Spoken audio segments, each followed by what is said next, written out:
E aí pessoal, tudo bem com vocês? Davi Souza aqui. Eu resolvi gravar no vídeo de hoje um pouquinho do meu estudo, né? E aí eu vou documentar todo dia, conforme eu for estudando e lendo e avançando, eu vou trazendo aqui para vocês me acompanharem. Então, rapidinho aqui uma introdução do que vai ser esse vídeo. Me acompanhar no estudo que eu tô fazendo. Eu estou lendo o livro Learning Domain Driven Design e eu vou compartilhar com vocês hoje um pouquinho do que eu estou aprendendo aqui no livro, beleza?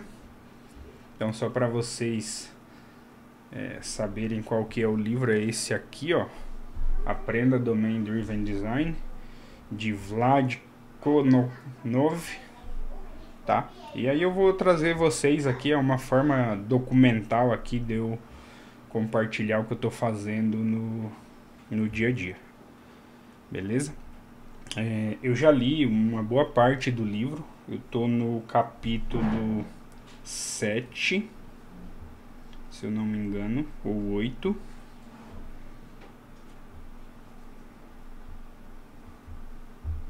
Opa, peraí.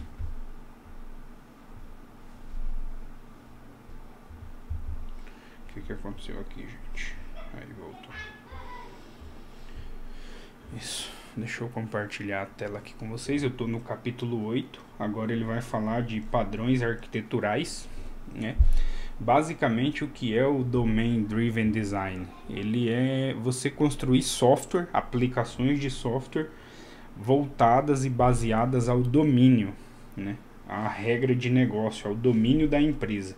E o que é esse domínio da empresa? São processos, coisas que a empresa faz e que ela tem o domínio, tem o conhecimento para fazer, né? Então, vamos supor assim que a Coca-Cola, o que é o domínio da Coca-Cola? Toda a parte de fórmula de refrigerante ali, referente à Coca-Cola, é o domínio dela, é algo específico e que agrega valor e que traz vantagem competitiva para ela, né? Mas enfim, vamos seguir aqui. Eu tô lendo o livro, aprendendo bastante coisa. E aí hoje eu vou seguir aqui na linha documental, vou trazer um pouco do que eu tô vendo aqui, né? Ele separa esse capítulo em 3 partes, né? Que é o Layered Architecture, Ports and Adapters e o CQRS. Então a gente vai ver um pouquinho sobre cada um desses caras aqui hoje. Vou aprender junto com vocês aqui, tá? O que é esse Layered Architecture? É você separar o software, o sistema em camadas, né? Então aqui ele fala, tem o Presentation Layer, que é a parte onde a interface pública daquele software, onde as pessoas vão acessar esse software, esse sistema. Tem a parte da lógica da regra de negócio, né? Que é a camada de onde está ali a inteligência da empresa, e tem a camada de acesso aos dados, né? O Eric Evans, no livro dele de DDD, ele fala que a Business Logic Layer é o coração do software, né? Então é aqui onde vai toda a inteligência e aquela parte que faz da vida ao software. Camada de apresentação simples, né? É toda a interface pública ali onde se acessa o software. Pode ser uma interface, uma tela, uma web, um site, uma aplicação web que se acessa. Pode ser uma CLI, né? Uma Command Line Interface. Quem é da área de desenvolvimento aí já está acostumado a trabalhar com CLIs, mas você acessa ali a aplicação pela linha de comando, pelo terminal, você digita comandos e acessa funcionalidades da aplicação. Pode ser uma API, né, para ajudar em integrações com outros sistemas. Pode ser ali um message broker, né, que eventos disparados ali num determinado tópico, numa determinada fila, dispara o acesso ao software, né? E pode ser também a partir não só de consumir, mas também de publicar eventos ali, né? Então todos esses itens aqui faz parte da nossa camada de apresentação. Aí a camada de lógica de negócio, a gente tem as nossas entidades, as regras ali, os processos que são realizados, né? E aqui, essa camada aqui, que é a camada da lógica de negócio, é o coração do software. E aí a gente tem a camada de acesso aos dados, né? Que aí é onde entra os bancos de dados, onde iremos persistir nossas aplicações. Antigamente tinha-se ali um banco de dados único e era o que existia. Hoje, conforme as aplicações cresceram e a complexidade, a gama de ferramentas aumentou, a gente tem uma série de novas coisas para lidar aqui na camada de dados, né? Eu tenho um bucket no S3 que eu preciso de repente persistir dados ali, tem a parte de cache, tem a própria parte do próprio banco de dados, tem os bancos de dados no NoSQL, e essa dinâmica dessa camada de dados aqui, ela pode ser distribuída e utilizar várias coisas, né? E aí pode ser um database, um message bus, a própria fila hoje, os brokers de mensagens, e aí um object storage, que aí isso aqui pode ser de várias formas aí, né? E aí a ideia é que o sistema ele tenha essa dinâmica. Ele vem da camada de apresentação, vai para a lógica de negócio e aí ele vai para a camada de dados, né? Onde é persistida as informações. Aqui eles falam que tem algumas variações, né, naquela dinâmica aqui do software. E aí mais para frente a gente vai ver ali. Ele introduz aqui essa service layer. Ele traz um exemplo bem bacana aqui, que isso dá mais flexibilidade para o software, né? E tendo uma camada de serviço aqui, ó, entre a presentation layer e a lógica de negócio, isso facilita o reuso em outras frentes, né? Porque a depender de como a regra de negócio está organizada, se você não tem a service layer, fica difícil para você lidar com as múltiplas formas de apresentação, né? E aí essa service layer permite ali reutilizar e reorquestrar a lógica utilizando os serviços ao invés de bater direto na nossa camada de regra de negócio. Aqui ele vai falar um pouquinho da como funciona essa camada de serviço, né? E ele dá um exemplo aqui que a regra de negócio e a lógica vai ficar abstraída por trás de uma camada de service. E aí ele traz um pouquinho aqui das vantagens, né, de ter essa camada de serviço.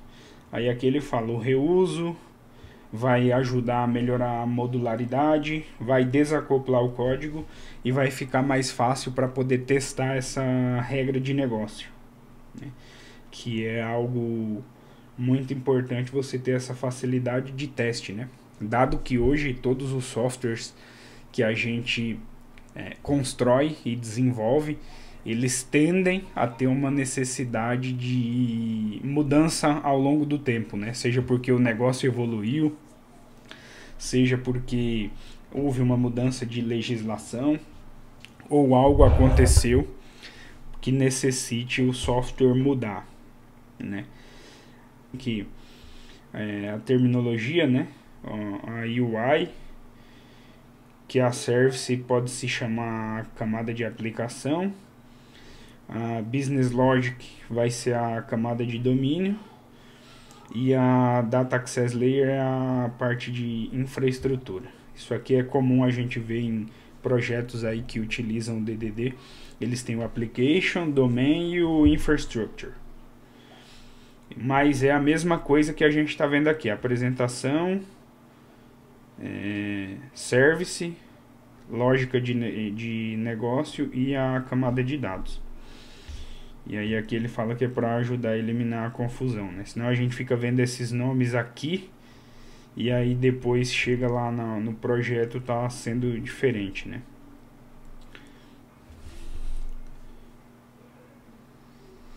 Então aqui ele vai falar um pouquinho sobre quando é bom utilizar essa camada de arquitetura, né? E algo importante para a gente destacar aqui é que quando a gente está falando desse padrão arquitetural, essa é uma camada lógica. E muita gente confunde essa arquitetura em camadas com a arquitetura de tiers, né? E aí a diferença entre os dois é que a arquitetura em camadas e o N-tier é que o N-tier ele trabalha com delimitações físicas, né? Então eu tenho o Application Service, isso é uma aplicação. Eu tenho o meu Database Service. A limitação aqui das camadas é uma limitação física. Então eu tenho um servidor para a aplicação, eu tenho um servidor para o banco de dados. Quando a gente está falando da arquitetura em camadas, é uma divisão lógica, né? Não é uma abstração lógica, não é algo físico. E aí aqui agora vamos entrar em algo que eu ouço bastante gente falando, Branas, sobre esse Ports and Adapters, mas eu nunca tinha ido a fundo para entender o que é isso aqui, né? E agora eu vou ter a oportunidade de buscar me aprofundar nesse tema. No Ports and Adapters, a primeira coisa que eu reparei, aqui ele vai fazer um refactoring, né, do padrão que a gente viu antes, usando Ports and Adapters. E aí a primeira coisa que eu vi, e isso aqui eu já vi várias vezes nos projetos aí, é que ele junta a camada de apresentação e a camada de dados, tudo na camada de infraestrutura. Então pega aqueles dois partes e coloca dentro de uma camada só. Aí banco de dados, framework front-end ali de desenho de tela, qualquer provider externo da aplicação, o message bus, tudo que fica atrelado àquelas duas camadas vai para a camada de infraestrutura. Aqui uma outra coisa aconteceu. Lembra que lá no primeiro a gente tinha a coisa vindo assim? Vinha da camada de apresentação, ia para a camada de lógica de negócio e depois ia para a camada de dados. Agora é o oposto. Agora a coisa vem nessa direção. Então a minha lógica de negócio, a minha camada de lógica de negócio não sabe o que tem na minha camada de infraestrutura. Por exemplo, aqui as minhas entidades, ela não sabe aonde ela vai ser persistida. Se vai ser persistida num Postgres, se vai ser num MongoDB, onde quer que seja. As minhas regras e os meus processos não sabem se eu vou usar aqui um Kafka, um RabbitMQ ou qualquer coisa do tipo. Simplesmente sabe que vai publicar uma mensagem em algum lugar. Então isso é para deixar a nossa camada de regra de negócio protegida, né? Nossa camada de domínio. Um negócio interessante é que a camada de domínio não depende de nenhum dos componentes de infraestrutura. Aí aqui ele dá um exemplo de como está organizado a estrutura do Ports and Adapters. Aí aqui, pelo que eu vi, entra essa camada de aplicação no meio para lidar ali com a parte de infraestrutura, que era a camada de apresentação e a camada de dados no padrão anterior que a gente viu. E aí vai interagir ali com a nossa lógica de negócio, né? Com o nosso core, digamos assim, com o domínio da nossa aplicação. E aí a minha infrastructure layer conhece a minha application layer. A minha application layer não conhece a minha infrastructure layer. E a minha application layer conhece a minha regra de negócio layer, né? A minha camada de regra de negócio. Mas a minha camada de regra de negócio não conhece a minha camada de aplicação. E aí assim vai funcionando, né? Deixa eu voltar aqui na câmera principal. Eu tô fazendo esse formato aqui agora para tentar documentar a minha jornada de aprendizado nesse assunto. Eu vejo que é um assunto muito importante para quem está aí na área de desenvolvimento de software, querendo entender um pouco mais sobre como funciona essa dinâmica toda. E aí eu vou compartilhar com vocês aqui os meus estudos e a gente vai trocando ideias. Se você quiser fazer um comentário, deixar alguma pergunta, fique à vontade aí para usar os comentários e vamos juntos construindo esse conhecimento nesse tema do DDD. Beleza? Valeu!